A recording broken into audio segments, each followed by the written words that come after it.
bienvenue sur ma chaîne YouTube. Aujourd'hui nous sommes à Panama et plus précisément à Sora et nous allons visiter plusieurs cascades. En effet, Sora est une terre de cascades et je voulais vous les faire découvrir. Aujourd'hui nous sommes levés super tôt pour visiter ces cascades car Walner voulait en photographier une au lever du soleil. Donc comme vous pouvez l'entendre, je suis assez près de la cascade, même si je me suis un peu éloignée pour pouvoir vous parler à la caméra.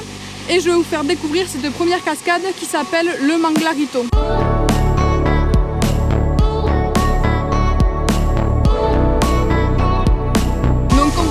La cascade est en forme de toboggan, elle a vraiment une forme différente des cascades qu'on peut voir habituellement. L'eau est super claire, c'est vraiment un spot super agréable, vous pouvez passer une super journée. Donc voici pour la première cascade et nous allons passer à la deuxième cascade.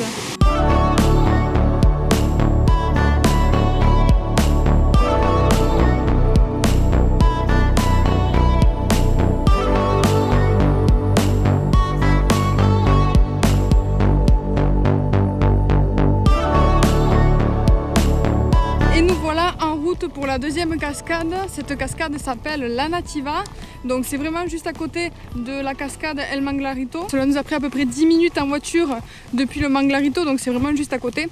Donc si vous y allez à pied, ça vous prendra peut-être une quarantaine de minutes. Nous avons dû nous garer où c'est qu'il y a un petit abri un peu avant d'arriver à la ferme de Monsieur Medina par laquelle nous devons passer pour visiter la cascade.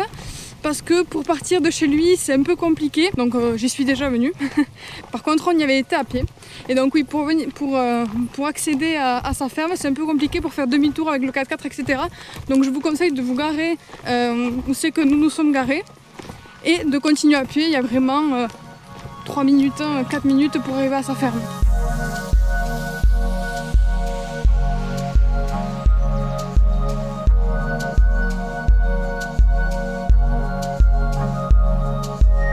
Donc voilà, nous avons payé l'entrée à Madame Medina qui était dans sa maison. Donc nous avons payé 3 $ par personne et elle nous a menés jusqu'au début du parcours qui est balisé avec des canettes jusqu'à la cascade. Et elle nous a dit qu'on en avait pour à peu près 15 minutes.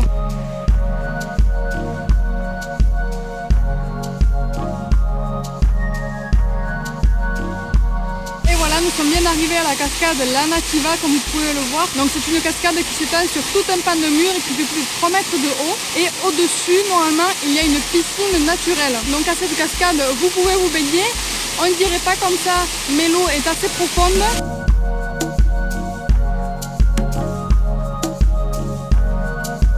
Et voilà, c'est terminé pour La Nativa. Et nous allons nous rendre à la dernière cascade qui s'appelle Las Filipinas.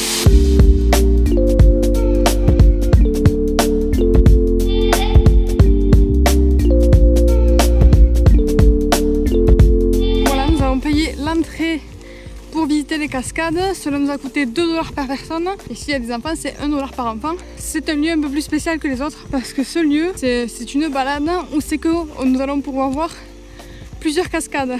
J'avais déjà entendu dire qu'il y avait au moins une dizaine de cascades et moi ça fait déjà, c'est la 4e fois que je viens ici et j'en ai trouvé que 6. Les autres c'est un peu plus compliqué, vous avez de l'eau jusque là, du coup avec les sacs et tout, les appareils et tout, c'est un peu compliqué, du coup j'en ai pris le risque. Donc voilà, déjà vous êtes sûr que vous pouvez avoir au moins 6. Et ici il y a tout le temps des chiens qui vous accompagneront. Là, il n'y en a qu'un aujourd'hui, mais la dernière fois il y en avait au moins 5 ou 6.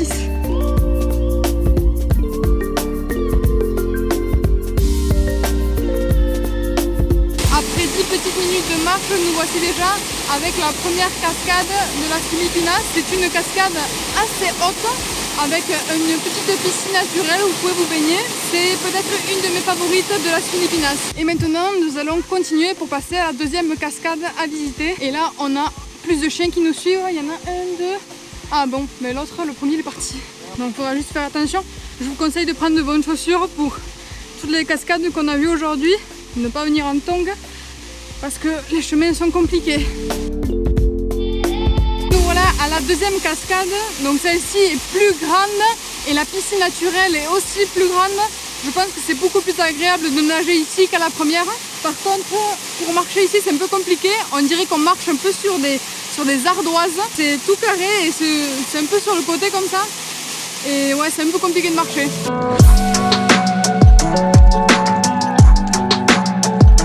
Donc ici nous passons à la troisième cascade et la chose se complique un peu. Il faut monter avec une corde.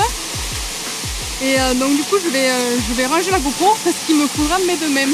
Et nous sommes arrivés à la troisième cascade qui est assez petite et nous avons la quatrième juste à côté. La troisième et la quatrième cascade sont vraiment petites et il n'y a pas de piscine naturelle pour vous baigner. Elles sont très jolies à voir. Par contre on ne pourrait pas vous baigner dans ces cascades. Et nous continuons notre chemin pour la cinquième cascade qui dans mes souvenirs est plus grande que la troisième et la quatrième. D'ici je vois déjà la cinquième cascade. Elle est vraiment très proche de la troisième et quatrième. Donc ce qui est bien dans cette petite balade, c'est que toutes les cascades sont assez proches l'une de l'autre et c'est vraiment cool. Et elles sont quand même toutes assez différentes aussi.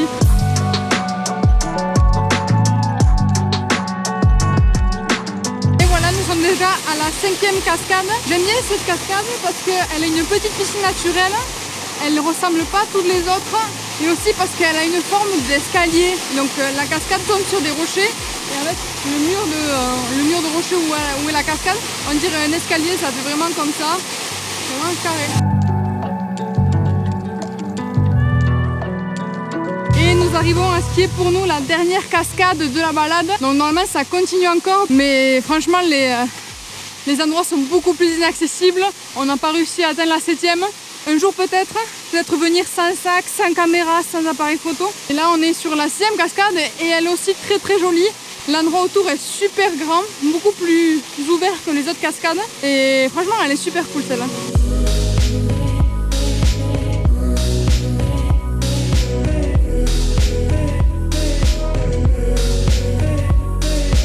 Et voilà, cette vidéo touche à sa fin. Voilà ce qu'il vous attend si vous voulez visiter une de ces cascades. J'espère que cette vidéo vous aura plu et vous sera utile. Si elle vous a plu, laissez un j'aime, ça me fera très très plaisir. C'est un autre type de tourisme qui n'est pas très connu à Panama et qui mérite de l'être. Vous pourrez aussi retrouver ces lieux sur mon blog. Je vous laisse les liens des articles dans la description. Je vous laisse aussi le lien au Wikiloc de Las Filipinas. Et je vous dis à très bientôt pour de nouvelles aventures. Ciao!